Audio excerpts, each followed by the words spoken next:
사사기 6장 23절에서 24절까지 말씀을 다 같이 봉독하겠습니다. 야훼께서 그에게 이르시되 너는 안심하라 두려워하지 말라 죽지 아니하리라 하시니라. 기드온이 야훼를 위하여 거기서 제단을 쌓고 그것을 야훼 샬롬이라 하였더라. 그것이 오늘날까지 아비에셀 사람에게 속한 오브라에 있더라. 아멘.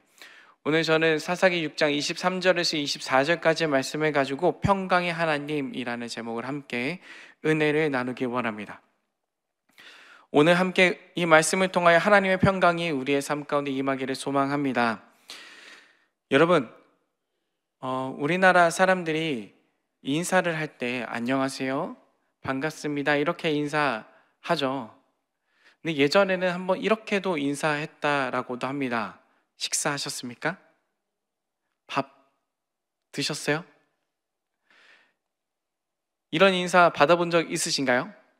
아니면 이런 인사를 해본 적 있으신가요?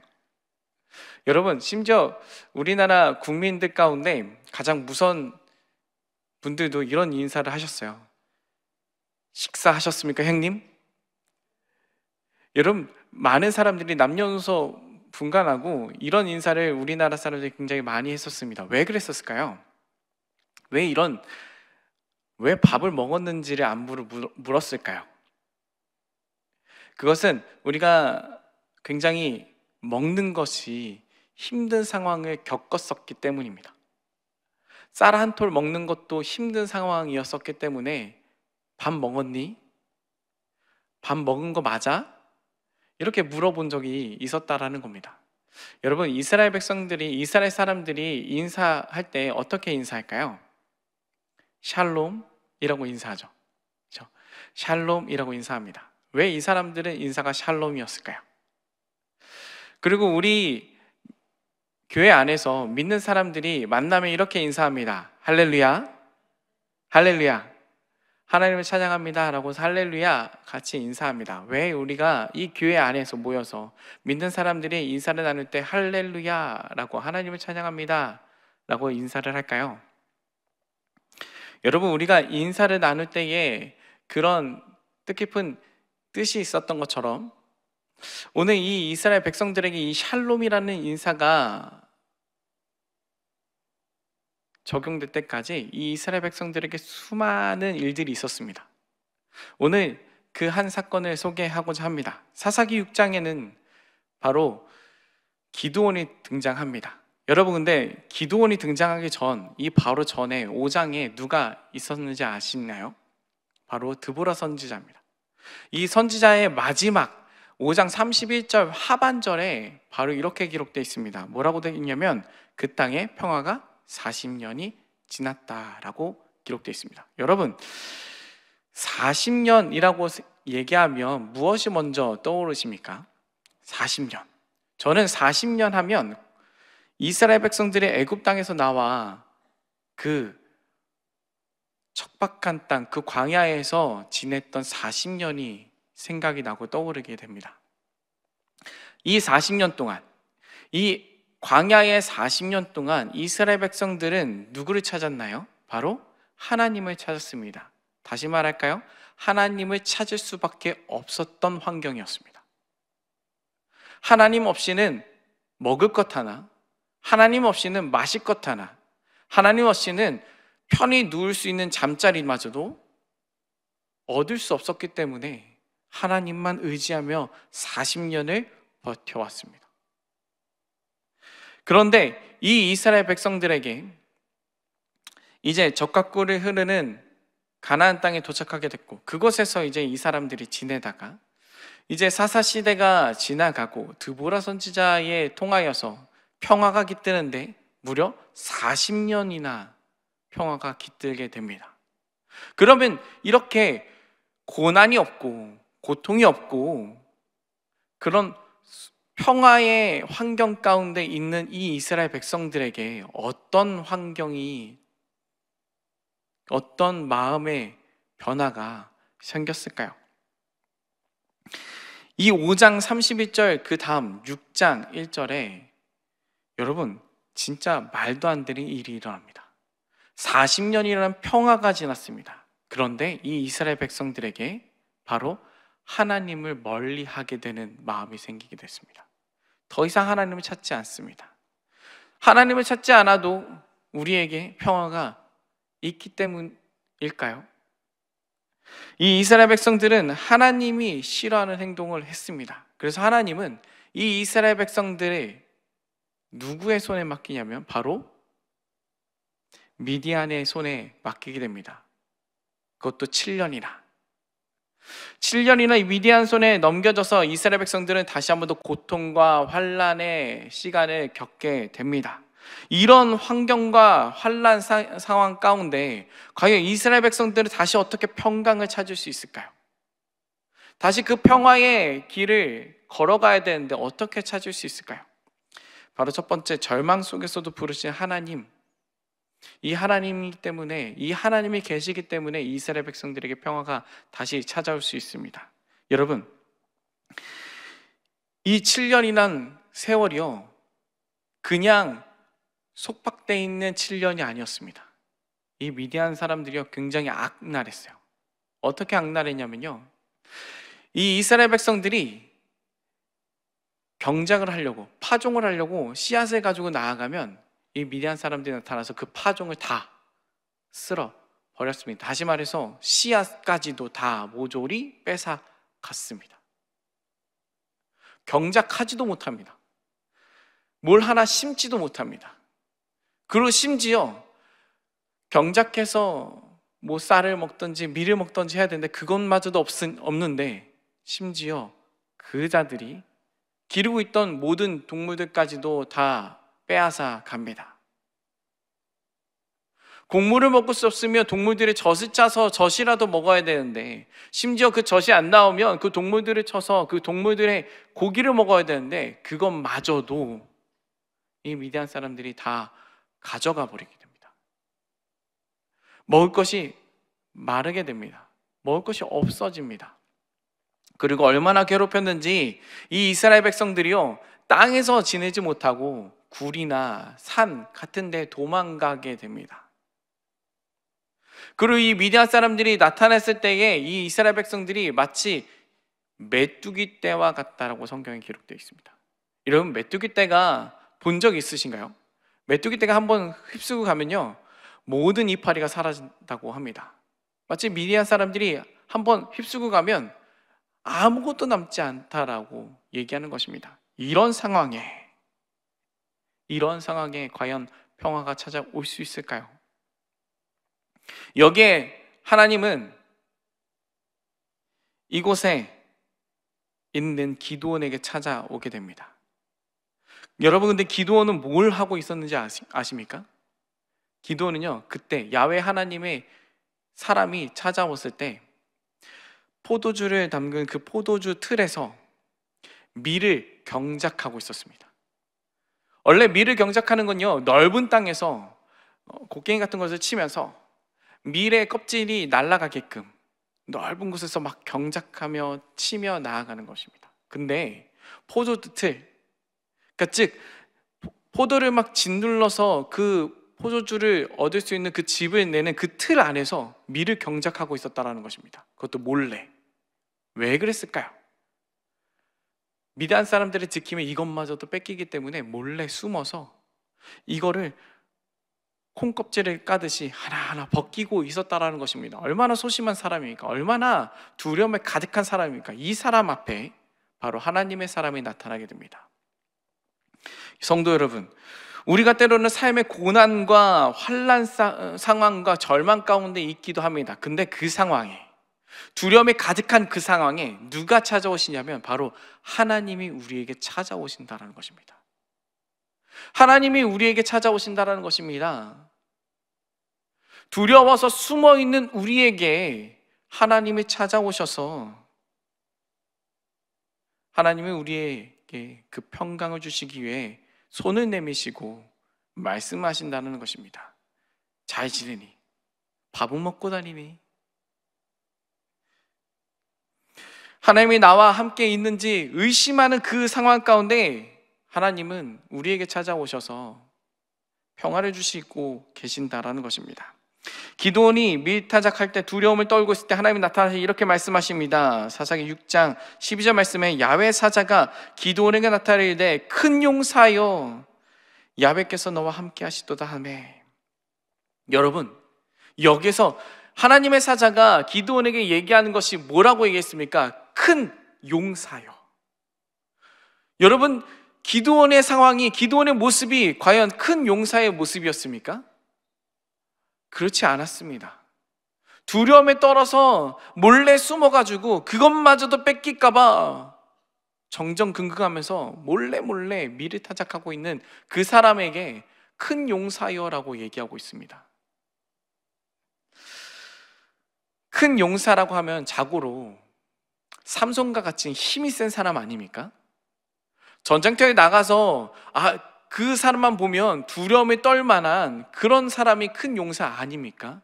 근데 누가 봐도 저 사람이 과연 이길 수 있을까라는 모습을 가지고 있는 기드온에게 하나님의 사자가 큰 용사여라고 얘기하는 것입니다. 여러분, 그렇습니다.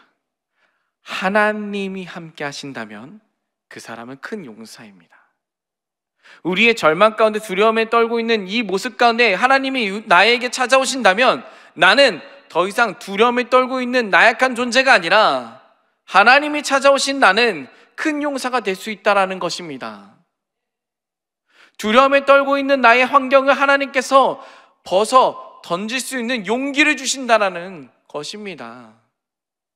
기도는 스스로 용사가 될 수 없지만 하나님께서 너는 큰 용사다, 내가 너와 함께 있노라 라고 하시면서 그 자를, 그 기도원을 큰 용사로 만들어 주신다라는 것입니다. 여러분, 우리들의 삶 가운데 찾아오신 하나님을 인하여서 우리는 용사가 되었습니다. 큰 용사가 되었습니다. 우리의 환난은 벗어납니다. 우리의 고난은 떠나갑니다. 믿으십니까? 여러분, 주님 찾아오시는 것을 간절하게 소망하며 부르짖으며 나아가시기를 축원드립니다. 그렇다면 여러분은 큰 용사로 하나님께서 세워주실 줄 믿습니다. 두 번째로 문제를 해결하시는 하나님이십니다. 여러분, 기드온에게 하나님의 사자가 나타나셔서 뭐라고 하셨습니까? 큰 용사여 내가 너와 함께하노라 라고 말씀하셨습니다. 근데 여러분, 주님이 함께 하신다면, 주님이 정말 함께 하신다면 미디안의 고난 가운데 살아가는 그 기드온은 주님이 함께 하신다라는 그 마음을 품고 있었을까요? 그렇지 않았습니다. 주님이 함께 하신다면 그렇지 않아야 되는 게 사실 아닙니까? 기드온도 마찬가지였습니다. 사사기 6장 13절 상반절에 이렇게 기록되어 있습니다. 기드온이 그에게 대답하여 이르되 오 나의 주여 야훼께서 우리와 함께 계시다면 어찌하여 이 모든 일이 우리에게 일어났나이까? 기드온은 어떻게 이해할 수가 없는 거예요. 하나님이 나와 함께 하신다고요? 아니, 하나님이 나와 함께 하신다면 어떻게 이런 일이 일어납니까? 주님, 우리와 함께 하시는 거 맞으십니까? 나와 함께 하시는 거 맞으시면 내가 어떻게 이런 고난이 있습니까? 주님이 나와 함께 하신다면 내게 어떻게 이런 아픔이 있습니까? 주님이 나와 함께 하시는 내게 어떻게 이런 큰 병에 걸렸습니까? 주님이 함께 하시는데 어떻게 이 산들에 불이 났습니까? 주님이 함께 하셨는데 그 왜 싱크홀이 생겨서 소중한 생명이 이렇게 잃게 되었습니까? 주님이 함께 하시는데 이 나라가 어떻게 이렇게 혼란스럽습니까? 기드온도 마찬가지였습니다. 하나님이 함께 하신다고요? 그러면 이 이스라엘 백성들을 통하여서 왜 이렇게 환난 가운데 있게 하십니까? 과연 하나님 우리와 함께 하시는 건 맞으십니까? 여러분, 하나님이 함께 하시는데 왜 이 문제가 끊이지 않습니까? 하나님이 살아계신 건 맞으십니까? 맞습니까? 하지만 하나님은 기드온에게 이렇게 명확하게 말씀하십니다. 사사기 6장 14절 말씀에 야훼께서 그를 향하여 이르시되 너는 가서 너의 힘으로 이스라엘을 미디안의 손에서 구원하라. 내가 너를 보낸 것이 아니냐 하시니라. 여러분, 하나님이 함께 하시고 하나님이 우리를 보내셨습니다. 그러면 그 문제는 해결됩니다. 하나님이 함께 하셔서 하나님이 우리를 보내신 그 땅은, 그곳은, 그 환경은, 그 가정은 모든 문제에서 해결될 줄 믿습니다. 하나님 우리 함께 하시면 질병이 치유됩니다. 고난이 떨어갑니다. 가난이 축복으로 바뀌게 됩니다. 슬픔이 기쁨으로 변화하게 됩니다. 우리의 능력은 부족하지만 전지전능하신 하나님의 능력과 그 힘이 있기 때문에 가능한 일입니다. 여러분, 여기서 하나님께서 분명히 말씀하시면 너는 가서 너의 힘으로 이스라엘을 미디안의 손에서 구원해라. 그러면 여러분, 이 말로 통하여 우리가 알 수 있는 건 기드온의 힘이 막강한 겁니까? 아닙니다. 하나님이 보내셨기 때문에 그 힘이 가능한 겁니다. 여러분, 여러분들도 여러분들의 환경에, 여러분들의 삶에, 여러분들의 가정에, 여러분들의 직장에 하나님이 보내셨습니다. 그리고 하나님의 그 힘을 허락하여 주셨습니다. 우리에게 감당할 능력을 허락하여 주셨고 감당할 환경을 우리에게 열어주셨습니다. 그렇기 때문에 우리의 모든 문제는 주님이 주신 능력으로 해결할 수 있다라는 것입니다. 여러분, 우리 어린아이에게요, 어린아이에게 고난을 주기도 합니다. 어떤 고난을 줄까요? 이 아이가 사탕이 먹고 싶다고 해서 사탕을 무한정 주십니까? 아닙니다. 이 아이가 때를 써도 울어도 사탕을 주지 않습니다. 왜요? 이빨이 썩거든요. 이 아이가 건강하지 않거든요. 건강한 시금치와 야채들을 먹여요. 울어도요. 왜요? 건강해야 되니까. 하나님은 우리에게 야채를 주십니다. 시금치를 주십니다. 뽀빠이와 같은 그 힘을 주신다라는 것입니다. 우리가 울어도요, 환난 가운데 있어도요. 왜? 그것이 우리에게 힘이 되기 때문에. 주님은 우리에게 말씀을 주셨습니다. 말씀을 읽으라 하셨습니다. 묵상하라 하셨습니다. 기도하라 하셨습니다. 여러분, 그 환난 가운데 주님 앞에 나아가 고난 가운데 부르짖는 것이 힘듭니다. 하지만 부르짖어야 됩니다. 주님을 찾아야 됩니다. 그러면 하나님이 우리에게 힘을 주신다는 것입니다. 여러분, 여의도 순복음교회가요, 세계 최대의 교회가 됐습니다. 그것이 어떻게 가능했습니까? 우리 조용기 목사님께서, 조용기 목사님의 그 힘으로 할 수 있었습니까? 아니요. 하나님이 그 목사님과 함께 하셨기 때문에 이 교회가 이렇게 커진 것입니다. 여러분, 우리 여의도 순복 분당교회가 어떻게 이렇게 굳건하게 자리를 지키고 있습니까? 그것이 과연 선대에 있었던 다른 담임 목사님 때문입니까? 아닙니다. 주님이 이 교회에 함께 하시기 때문입니다. 주님이 이곳에 계시기 때문입니다. 주님이 이 여의도 순복 분당교회를 세워주시고 이끌어주시기 때문입니다. 여러분들의 삶 가운데서도 하나님 믿고 하나님을 의지하며 나아간다면 여러분들의 모든 고난은 떠나갈 줄 믿습니다. 그것이 하나님의 능력일 줄 믿습니다. 세 번째로, 하나님께서 우리에게 평화를 주시는 방법은 바로 순종할 때 임하는 하나님 야훼 샬롬입니다. 기도는요, 하나님의 말씀을 듣고 하나님의 사자의 말씀을 듣고 제단을 쌓아 하나님께 경배를 하고 나아갑니다. 그리고 마침내 하나님의 말씀에 순종하여 이스라엘 백성들이 나아갑니다. 여러분, 사사기 6장 24절 상반절 말씀을 보면 이렇게 기록되어 있습니다. 기드온이 야훼를 위하여 거기서 제단을 쌓고 그것을 야훼 샬롬이라 하였더라. 샬롬은 참된 평안입니다. 전쟁이 있다가 잠시 휴전하는 그 평안한 그것이 아니고요, 영원한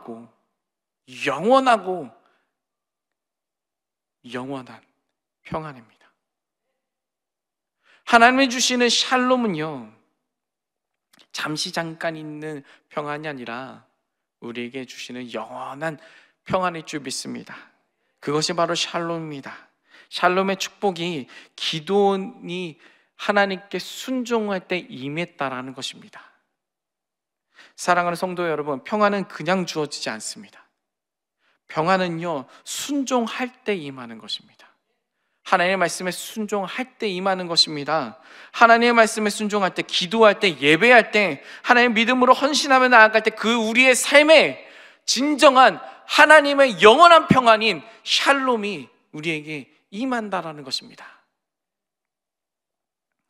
여러분, 워싱턴 DC에 한국 전쟁에 참관했던 그 참관하는 사람들을 위한 기념비가 세워져 있는데요, 그곳에 이렇게 기록되어 있어요. 자유는 공짜가 아니다. 이 말은요, 자유를 지키기 위해서는 우리에게 희생이 필요하다라는 말이기도 합니다. 한국 전쟁을 통하여서 수많은 미국 사람들이 희생됐었습니다. 그로 인하여서 우리 대한민국은 평화를 되찾게 되었습니다. 여러분, 우리가 주님 안에서 영원한 평화를 얻기 위하여는 지금처럼 끊임없이 예배하고 기도하고 부르짖고 간구해야 되는 것입니다. 절망 가운데 그저 빠져서 포기하고 낭망하여 넘어져서 그곳에 가만히 있는 것이 아니라 주님 앞에 나아가 부르짖고 간구해야 우리에게 진정한 평화가 임한다는 것입니다. 그 모든 고난이 떠나간다는 것입니다. 그 얽매이듯 속죄 안에서 우리가 벗어날 수 있다는 것입니다. 주님 앞에 나아갈 때. 여러분, 혹여나 여러분들의 삶에 크나큰 시련이 있더라도 용기를 잃지 마시고 주님의 평화를 얻기 위하여 이곳에 나와 주님 앞에 부르짖고 간구하시기를 축원드립니다. 그럴 때 여러분들의 인생에 둘러싸이는 미디안이 물러갈 줄 믿습니다. 하나님은 오늘도 여러분들의 큰 용사를 부르십니다. 이제 하나님이 주신 사명을 붙잡고 믿음으로 나아가시기 바랍니다. 순종하며 나아가시기 바랍니다. 그때 하나님께서 여러분들의 삶의 모든 고난과 역경과 어려움을, 기근을 하나님께서 물리쳐 주시고 참 평안과 풍족함과 풍성함으로 하나님의 은혜를 누리며 살아가시는 여러분들이 되기를 하나님은 부어 주실 줄 믿습니다. 그로 인하여 야훼 샬롬, 영원한 평안을 누리는 여러분들의 삶이 되기를 간절히 축원드립니다. 오늘 이렇게 우리가 믿음의 고백을 해볼까요? 가슴에 손을 얹으시고요. 하나님이 나와 함께 하시니 나는 큰 용사입니다. 다시 한 번 더 고백할까요? 하나님이 함께 하시니 나는 큰 용사입니다. 나는 이미 승리했습니다. 나의 삶에 야훼 샬롬이 임합니다. 기도하겠습니다. 사랑이 많으신 하나님 아버지, 주님의 그 영원한 평안이 우리의 삶 가운데 임하길 원합니다. 우리의 고난 가운데 찾아주시는 하나님, 그 하나님이 있기 때문에, 그 하나님의 말씀에 순종하여 나아가기 때문에, 그리고 또한 주님 앞에 부르짖고 간구하며 그 예배 가운데 나아가기 때문에 우리의 삶에 평안이 있을 줄 믿습니다. 주여, 포기하지 않도록 도와주시옵시고 낭망하게 넘어지지 않도록 도와주시옵시고 영원한 생명 가운데 거하시는 예수 그리스도와 그 앞에 나아갈 수 있도록 도와주시옵소서. 우리의 전망적인 그 죽음 가운데 없는 그 상황 가운데 예수 그리스도 인하여 영원한 생명을 얻게 하심을 감사합니다. 그 생명 가운데 거하기 원합니다. 참 평안 가운데 거하기 원합니다. 주여, 우리를 구원하여 주시옵시고 그 손을 우리가 붙잡고 나아갈 수 있도록 도와주시옵소서. 예배하는 것에 끊이지 않도록 도와주시옵시고 부르짖고 간구하는 것에 포기하지 않도록 도와주시옵시고 주의 말씀에 소홀하지 않고 그 말씀을 묵상하며 그 말씀 가운데 살아가기 위하여 노력하며 나아가게 하여 주시옵소서. 우리의 모든 고난을 주님께서 평안으로 바꿔주실 줄 믿사오며 우리의 모든 아픔을 주님의 기쁨으로 바꿔주실 줄 믿사오며 우리의 모든 아픔을 주님이 치료하여 주실 줄 믿사오며 주님께서 우리의 모든 가정을 평안으로 임하게 하실 줄 믿사오며 주님 앞에 나아가오니 주여 역사하여 주시옵소서. 또한 아버지, 이 새벽에 귀한 예물 드렸습니다. 드린 손길 가운데 흠양하여 주시옵시고 주여 30배, 60배, 100배로 갚아주셔서 나눠주고 베풀어주고 구워주는데 부족하지 않도록 공급하여 주시옵시고 주님께 받은 은혜, 주님께 받은 사랑, 주님께 받은 야훼 샬롬 평안을 이 세상 가운데 전하며 나아가는 복된 인생 되어지게 하여 주시옵소서. 주님, 우리 함께 하여 주시옵소서. 믿사오며 우리 주 예수 그리스도의 이름으로 기도합니다. 아멘. 주기도문으로 이 예배를 마치겠습니다. 하늘에 계신 우리 아버지여, 이름이 거룩히 여김을 받으시오며 나라가 임하시오며 뜻이 하늘에서 이루어진 것 같이 땅에서도 이루어지이다. 오늘 우리에게 일용할 양식을 주시옵고 우리가 우리에게 죄 지은 자를 사하여 준 것 같이 우리 죄를 사하여 주시옵고 우리를 시험에 들게 하지 마시옵고 다만 악에서 구하시옵소서. 나라와 권세와 영광의 아버지께 영원히 있사옵나이다. 아멘. 우리에게 야훼 샬롬 평안을 주신 하나님께 영광의 박수 드립니다. 할렐루야. 우리 시간 기도하며 나아가기 원합니다. 나라 민족을 위하여 여의도 순복음교회와 이영훈 대표 총회장님의 목회 사역을 위하여, 여의도 순복음 분당교회와 황선우 담임 목사님의 목회 사역을 위하여, 또한 교회의 재직과 주의 종들 파송된 선교사님들을 위하여 우리 다 같이 주님의 이름 세 번 외치고 간절히 부르짖고 간구하며 기도합니다. 주여, 주여, 주여.